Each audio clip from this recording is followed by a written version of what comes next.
prepared my presentation or the conversation as a talk. I don't do very well with PowerPoint slides. I really try to run away from death by PowerPoint. I love to be my authentic self. But because I'm a pastor's kid, you know, my dad is a pastor, so I always avoid to preach, because sometimes when I'm at home, he kind of gives me the podium, and I think I'm baptized into talking a lot, and then I talk until, you know, at church, there's no time limits. You can always say, the Holy Spirit is leading me, so I can speak as long as I can. So I'm hoping that I'm going to keep to the time, because it's really a short time. But the conversation or the topic that has been given to me to talk about is quite heavy. Very passionate about it, because you cannot speak digital transformation without highlighting the issues around cybersecurity. So I am tasked to talk about mastering cybersecurity in the digital age. And I also was requested to look into the recent cyber attacks, and provide guidance on essential cybersecurity concepts and strategies, along with practical steps and that you can use for implementation. So I'm hoping that I'm not going to go IT jargon on all of us, taking into consideration that there might be people who are not from the tech side, but I do know that those that are in the tech side will probably catch the lingo faster. But I'll keep it as light as possible. So please do post your questions or your comments. That will also assist me to enlarge, you know, my knowledge as well. So it's a two-way traffic. It's never about me on the other side. So I've decided to start, you know, my conversation with issues around cybersecurity. And I will present them in a form of a conversation, like I mentioned, wherein I will welcome you, of course, to comment and to ask questions if you have any. So, you know, if I look at the recent article that I've read, I think it's from IT Web, but I know it's Elena Balo, who wrote in an article that according to Interpol, the South African Cyber Threat Assessment Report of 2022, we have 230 million cyber threats that were detected in South Africa. And with 219 million, or about 95%, or over 95%, if I recall correctly, those are being email-based attacks. And, you know,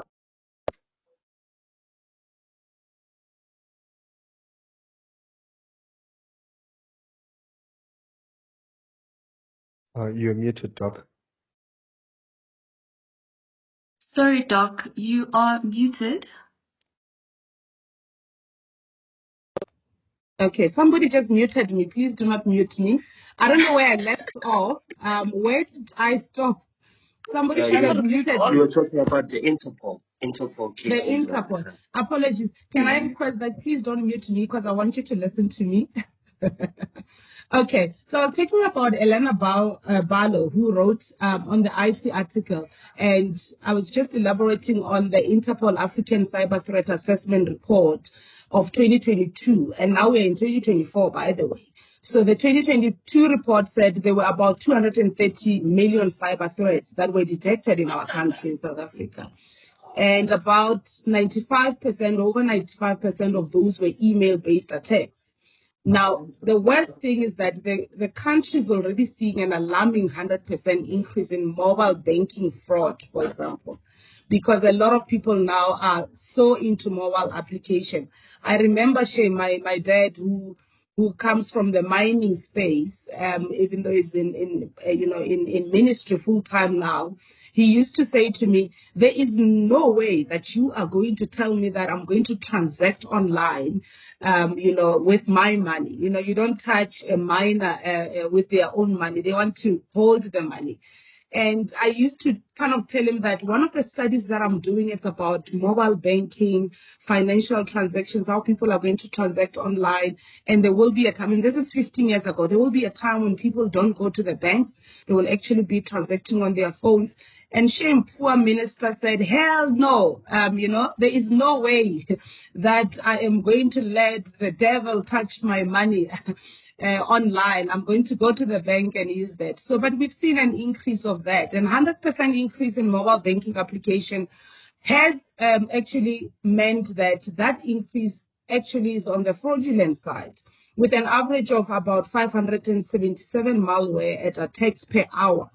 So now that's very scary. So maybe to not to overwhelm you with a little bit of a theory, let me also refer to the research that was done by Surfshark, where they said South Africa is one of the top 10 countries for cybercrime. And this was reported in 2021. And that's scary. Now, you'll ask yourself to say, as universities, where do we come into the picture? I mean, it's the banks that have money. It's other institutions maybe that you'd be interested to hack or to attack. But most of universities have become hacker playgrounds due to many reasons, of course, but mostly it's because of the outdated systems that we are having in the universities. And I'm sure if you are in the IT space in the university, you'll go hallelujah on that statement to say, let them give us money so that we can, work on our legacy systems so that we are able to be digitally ready for these attacks. But I think that is not the main thing. It's just one of those reasons. One of the critical ones is the lack of cyber awareness amongst the students, the staff members. And staff members, I'm not referring to academics only. It's also support staff within the universities. And support staff, it can start from a security officer at the gate that welcomes me to walk into the university, because they too are part of the digital economy. So a large volume of confidential information, of course, you find it in the universities, and there's quite a lot of vulnerabilities that you can think about. But what are the vulnerabilities in South Africa's cybersecurity system that bad actors are exploiting? I think we all appreciate and accept that we live in an era where technology pervades every aspect of our lives. And yes, technology offers all of these lovely things, opportunities for growth, for learning and communication. No doubt that there are positives that comes with adoption of technologies within our institutions. However, this digital landscape also presents formidable frontier of its own challenges, and that is teeming with adversaries eager to exploit all these vulnerabilities, either for profit or for malicious gains.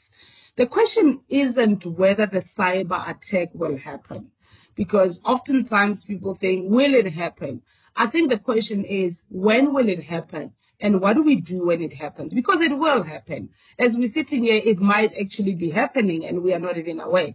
So it is critical that we understand the key security concepts and strategies for cybersecurity. Equally important is that we need to be translating that understanding into actionable steps. And then you strengthen your defenses against those unavoidable threats, because you do have unavoidable threats. And I often say to many people that I serve in industry or so as advisor or a mentor, and say, look, in their defense, and I'm talking about my IT people here, in their defenses, there are unavoidable threats, that such that you can't say, where is IT? What is IT doing about this? One of my good friends, who's also in the mining sector, and asked me, he says, but Stella, why cyber attacks would happen in universities? What for? Who would actually want to do cyber attacks for universities? It's an innocent place where people learn, students come in and lecturers do their work. And then I said, remember, my dear friend, that the education sector isn't just in the business of teaching students. Because during, I'm thinking about during COVID-19 when I was sitting at home trying to do my work. And I remember my poor husband sitting on the other side looking at me with so much passion and, feeling sorry for me. And when I hanged up online and started packing my desk, he looked at me, he's like, is this what you do in the university? My goodness, I thought all you do is teach, mark, and chase students out and so forth. So, of course, university, it's not about teaching students. It is also responsible for a lot of data. Actually, important data, if you think about it. Primarily, personally, you've got also your personally identifiable information, your PII in the IT lingo, those that are in the IT space. And that alone makes our sector a major target of those threats. Now, universities store massive amounts of personal information.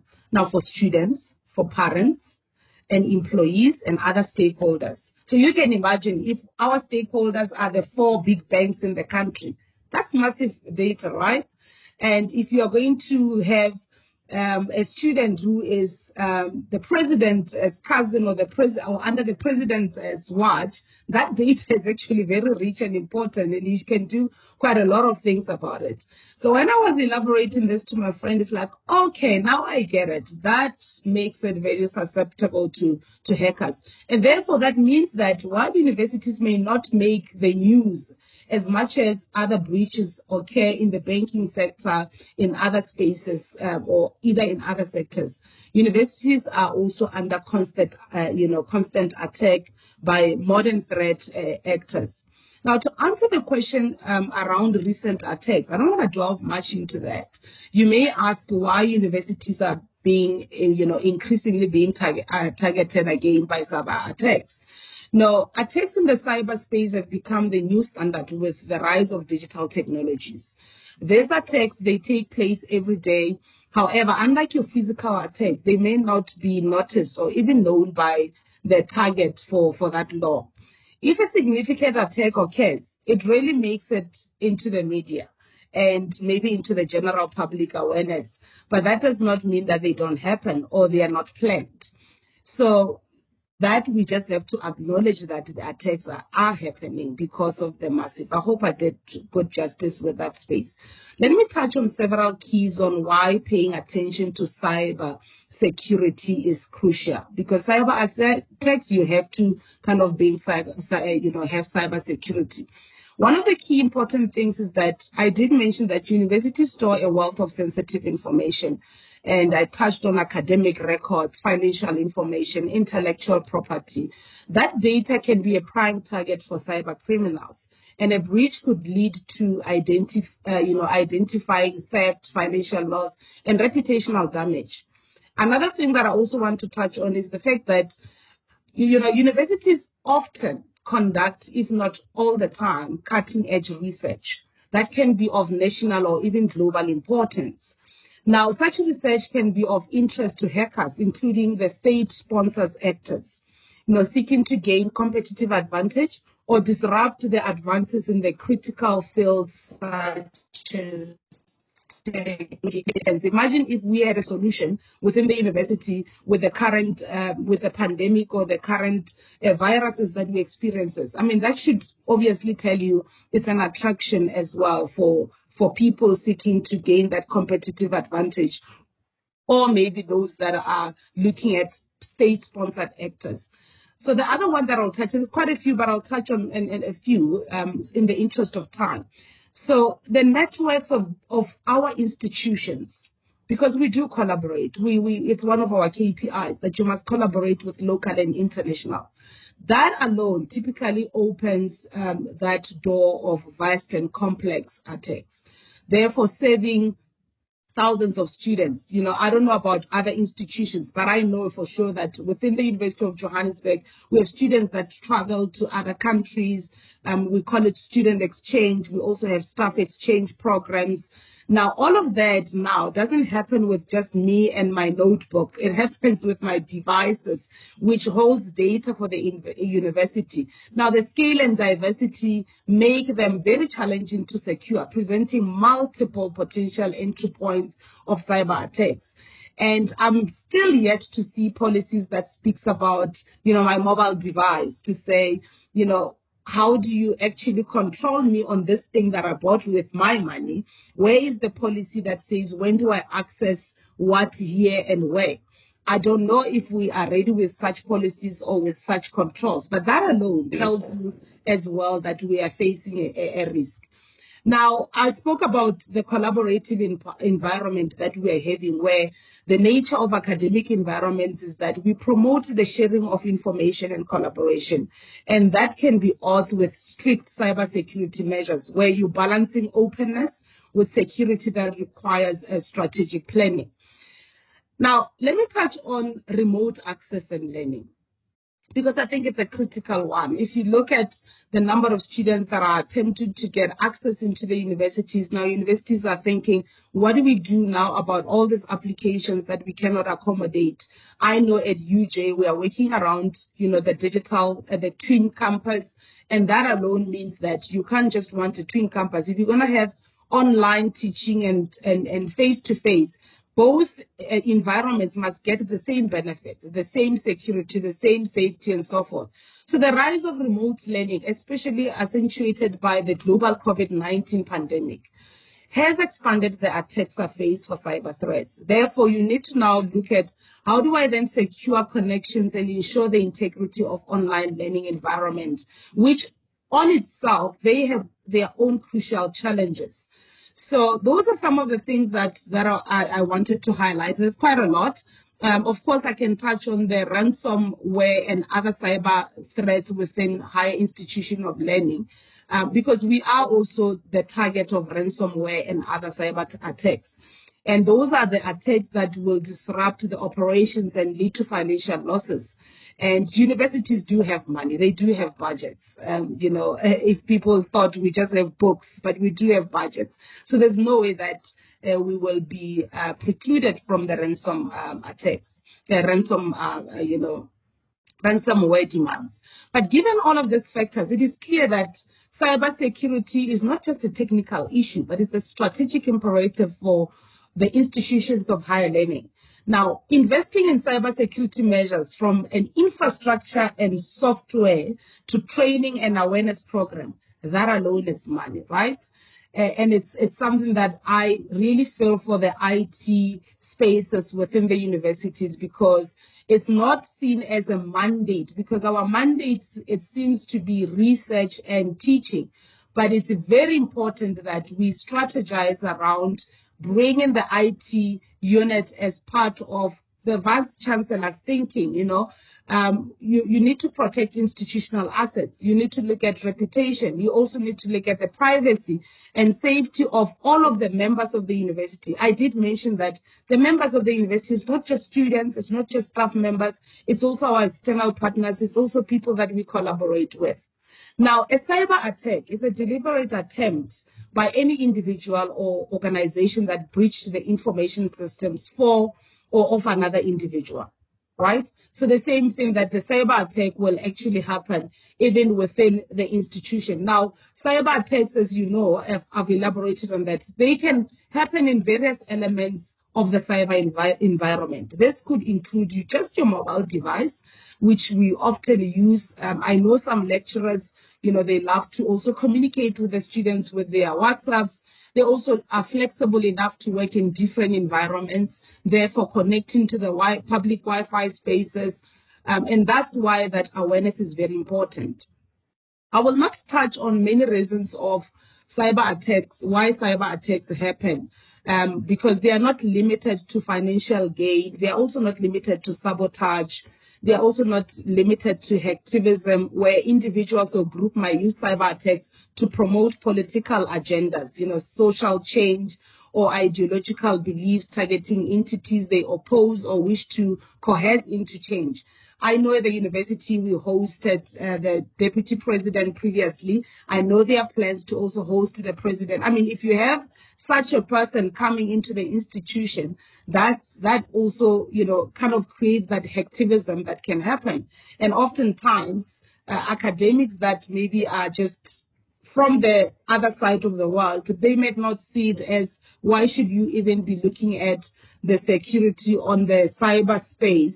Just concentrate on bodyguards and security officers that are going to look at that. But that individual themselves, they are prone to open up the door. So you have to bring in IT as well to say, in this space, what do we bring in?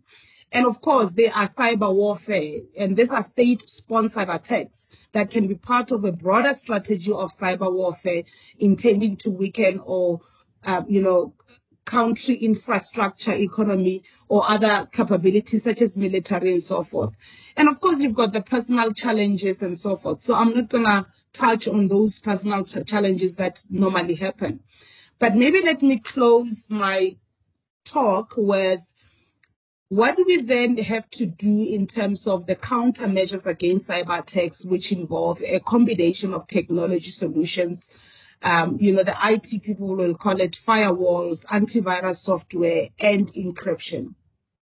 Along those practices, like your regular software updates, strong passwords policies, I often just, when I sit with my family, if I go see them or go to the village, I always say, let's look at your devices, let's update, because people buy this phones, the smart devices, and then never update because there's no awareness. Why must I do regular software update? Why must I have a strong password policy, in an organization? So I think it's important that those things, you don't take them for granted and assume that you update. I can just do a test now and ask, when was the last time you updated your device?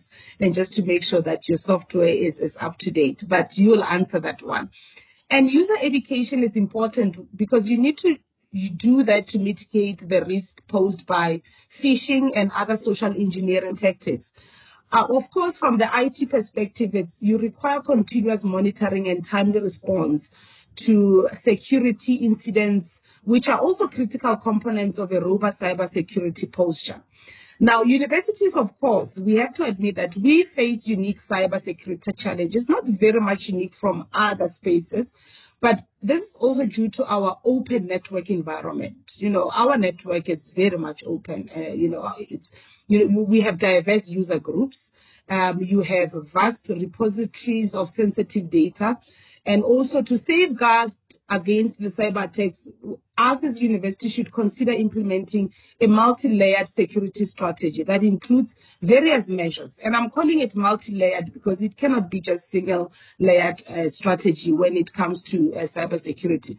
Maybe the strategies that I can think of, which I think would be important, is the first one is you need to conduct a risk assessment. That's a very critical one.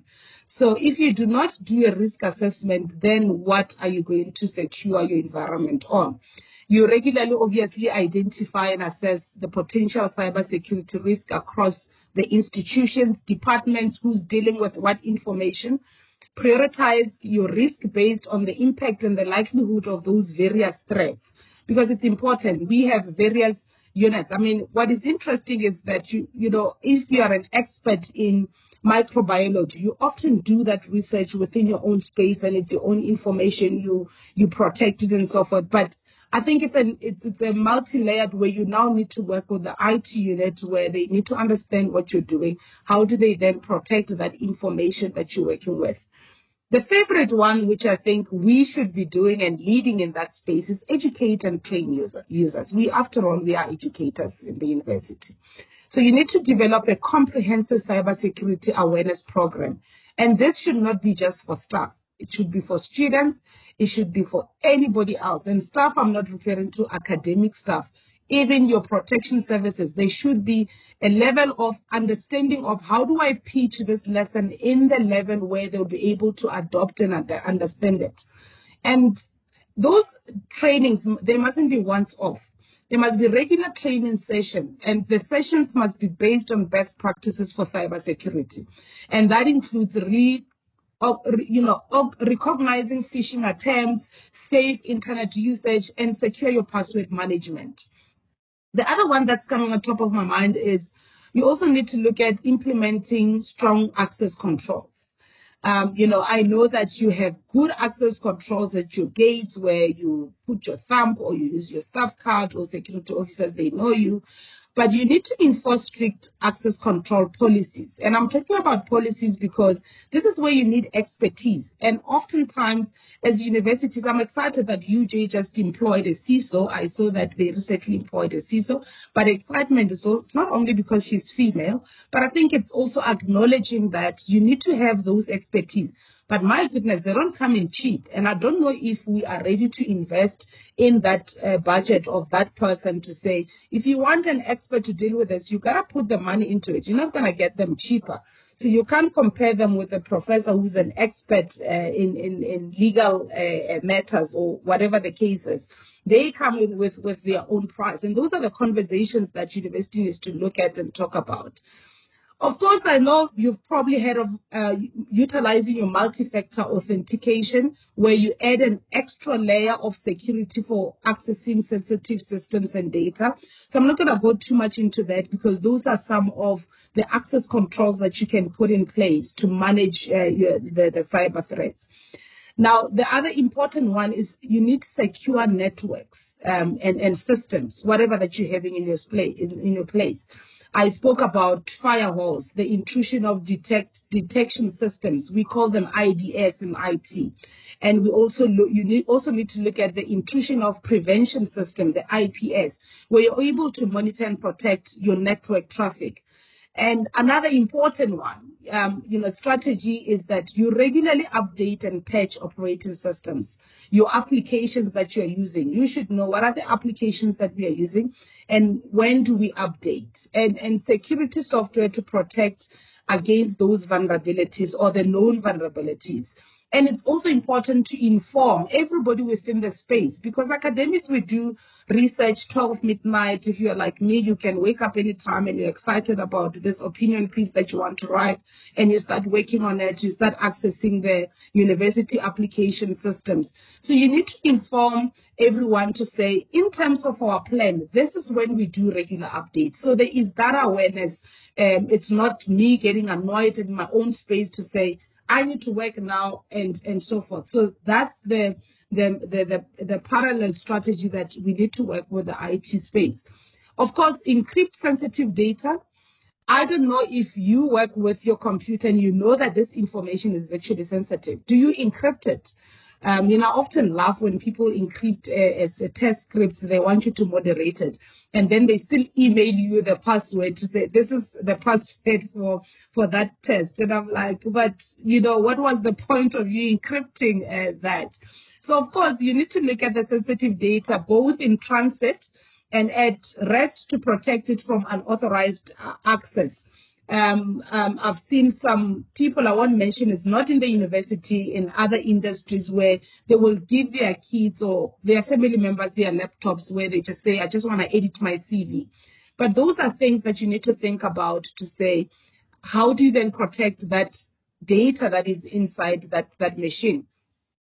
The critical one that I still ask myself if we are there or we are getting there is developing and enforce the policies.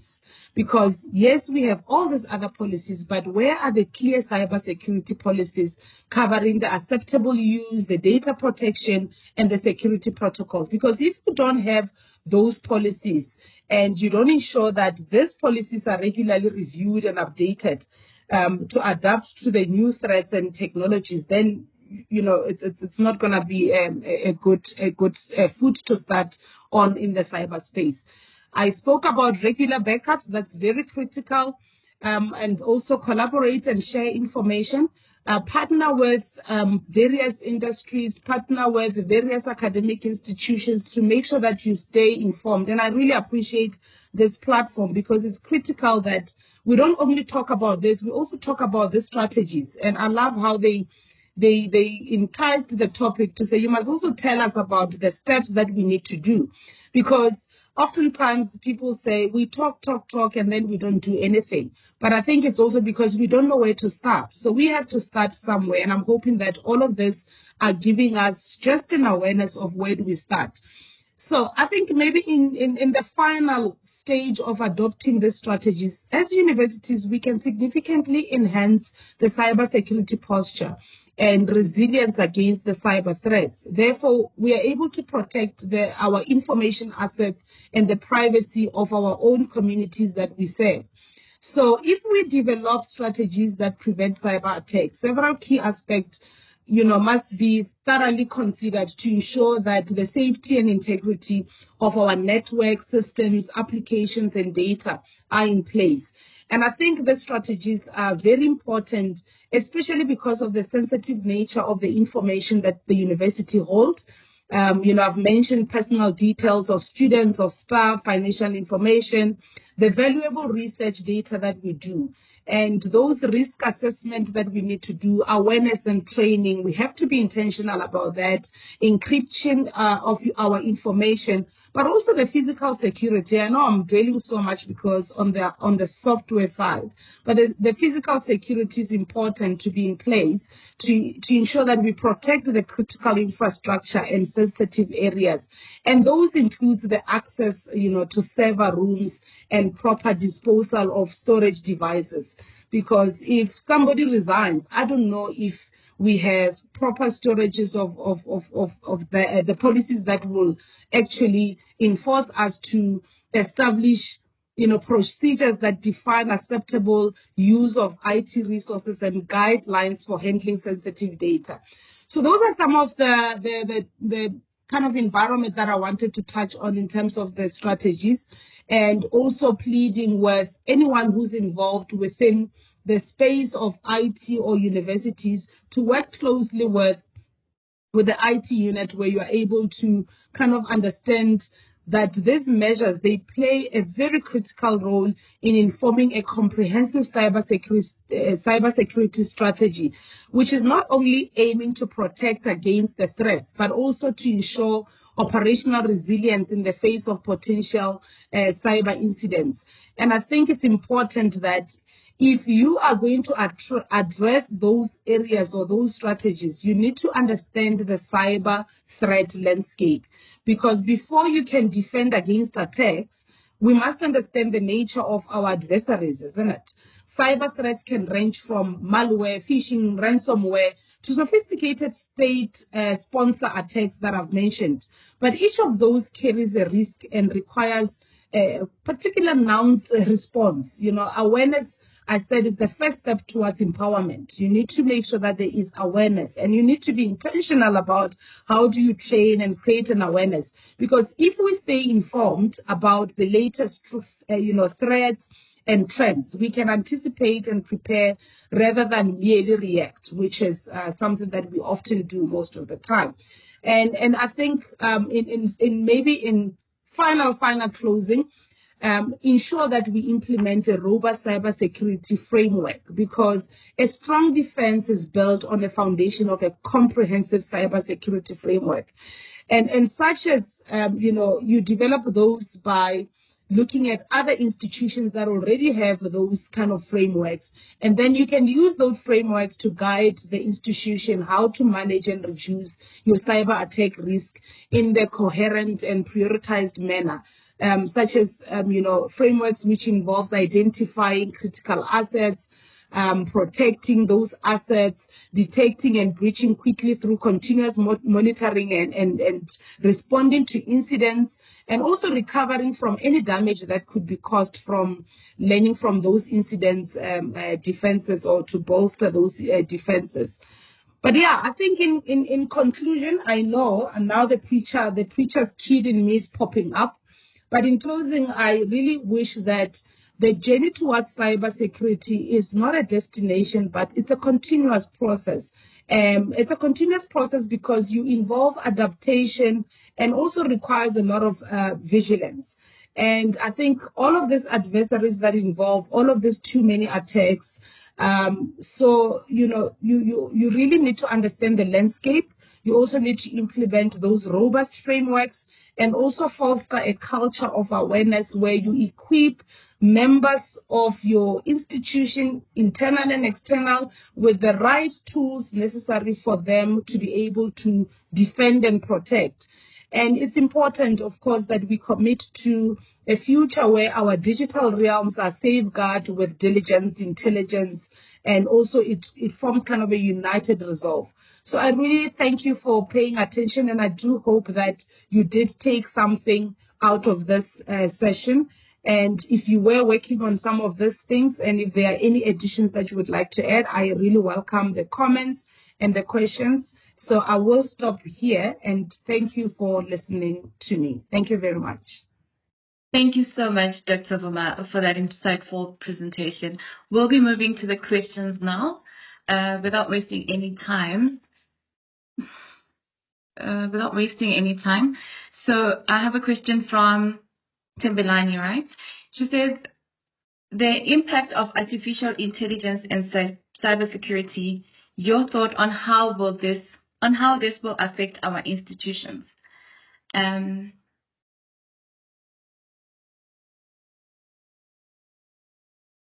Sorry. Is that the only question? No. Okay. Secondly, impact of bring your own device policy versus institutional security profile. This includes the personal mobile devices that are connecting to the network, given that it cannot patch or update these devices. And the next question is, do you share intel and insight between your colleagues from different higher education institutions regarding cybersecurity? And secondly, what can we in the private sector assist your organizations in safeguarding against attacks, hackers, and being resilient should you face an attack? Okay. And lastly, I'm writing down, so I'm hoping that I'm writing very fast because you speak fast. Okay, the second I'm one so is... sorry. Okay, Okay, I the will second send one the is the questions private to sector. you. Okay, but I just need the second one, what the private sector can assist the institutions with. Yes. Okay, got that one. And lastly, there's a Milamo from Central University. The question is, I'm a procurement officer in the Central University of Technology. Is there any short program course that one would take relating to cybersecurity, finance focused, that can assist with attacks that might occur to finance? Okay, is that all? The last one, what about the data discovery, classification, and protection? If you don't know where it is, you can't protect it. What about data? Discovery, classification, and protection. Okay. If you don't know where it is, you can't protect it. Okay. I think. You can't protect it. Okay, I got that one. Yes, and that's the last question. Okay. Unfortunately, due to time constraints, we cannot answer all the questions submitted today right now because we only have a minute left. Thank you. The time was very short, but thank you very much for being generous with the questions. Let me start with the bring your own device because I did touch on it but ran away a little bit of it. But I think it's important that you implement your bring your own device policy because that as well requires its own planning. And some of the steps that you need to do, obviously, is to define the policy itself. What is the acceptable device usage and security measures, which apps and data employees can assist? And also you need to look at, what are the apps and the access? How do you limit access to sensitive company data and also the VPN, the virtual VPNs to ensure secure connections? Of course, even with the bring your own device, you still need to do training, which is very critical. So I will leave it at that, but I think it's important that you create policies and also you provide support and monitoring. So where you provide that IT support for bring your own device issues, monitor those devices for compliance and also for security breaches. So if there are no policies, you are definitely not going to touch my device and be telling me what to do with it. Maybe on the private sector, I think they have an answer of that. I mean, collaboration is one of the key things. Universities need to work with the private sector, and I think the private sector play a critical role in kind of bringing that cybersecurity within institutions of higher learning, and this can be done through various initiatives. One, you can provide the training and the education because we work with curriculum, things that we've approved. So workshops, seminars where you host the cybersecurity sessions, certification programs that you offer, curriculum development as well in terms of the programs. I'm speaking for us who are in the IT space who produce IT qualifications. And another thing I think that you can do is you can also look at internships and co-op programs, where you offer internships. And now I'm speaking for my students. That's the mother in me kicking in now. And I think the other important thing that I really want to see is the mentorship programs where industry professionals also guide the staff and the students within the universities. Research can also be done. In private institutions or private industries, you're not coming in just only to sell us that product that you're having. Yes, but I think it's also important to look at joint research initiatives where you partner with cybersecurity research projects, where you're able to drive and address the emerging threats, and also funding and grants. Provide funding and grants for cybersecurity threats and initiatives. So I'm touching on quite a few, but there's a lot. I would need a session just for private sector. The other one, I think it speaks of short courses, or what do you do in the space of learning. There's quite a lot that you can get online, and the institution can also work with the private sector to kind of give certified information systems, security certificates. There's quite a certified ethical hackers. There's quite just awareness certifications or trainings that you can do online. There's quite a lot that you can get. The last one, I know we're running out of time. Just the last one is, what about data discovery classification? I think you answered yourself in that question as well. You must be from the frustrated IT space where you say, why must I protect what I do not know? And it's very important because within the data classification, there are very critical steps that we need to look at because of the sensitive information. And one is data discovery, which you mentioned. To say, do we have the data discovery software and those tools as well? Do we know where is that data that we need to use? If you're going to use an endpoint discovery, such as Digital Guardian Scan desktop or laptops or mobile devices for sensitive data, where is that data? And maybe the other thing is, in terms of data classification, I always say, define the classification levels. The data that can be shared freely, internal only, information meant solely for internal use, and confidential use or restricted use, but do awareness with the people that are working on those devices. I don't want to wake up and find my Word document says restricted. What does that mean when it says confidential? Because, in my mind, and I'm speaking of an IT person here, what about a non-IT person? If I start seeing that my document is really forcing me to say, confidential, and I take it that if it's my laptop, it's confidential, it's mine. But in the IT lingo, it's not necessarily that, because you need to say, if you say restricted, it's highly sensitive data like your personal identification information and maybe financial records from your space in procurement. But in a nutshell, maybe in closing those questions, is that best practices are key. If you don't develop best practices, you are going to have a problem. We've got quite a lot of things. You do regular audits where you look at how do I then ensure proper classification and discover the new relocation of my data. But in a nutshell, I would say ensure that you know where your data is and how sensitive it is, which can significantly bolster your organization to secure that posture of minimizing the risk and complying with regulations. I hope I've covered the questions. If there are many questions, I am happy to take them offline, but unfortunately my time is up. Thank you.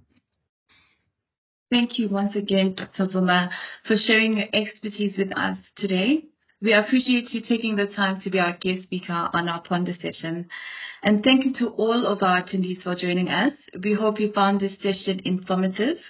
A recording of this session will be made available on the PURCO SA website. This concludes today's session. Please feel free to disconnect from the call at your convenience. We look forward to seeing you at our next Ponder session. Thank you and goodbye.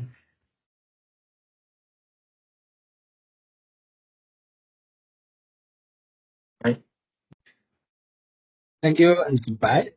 Bye-bye.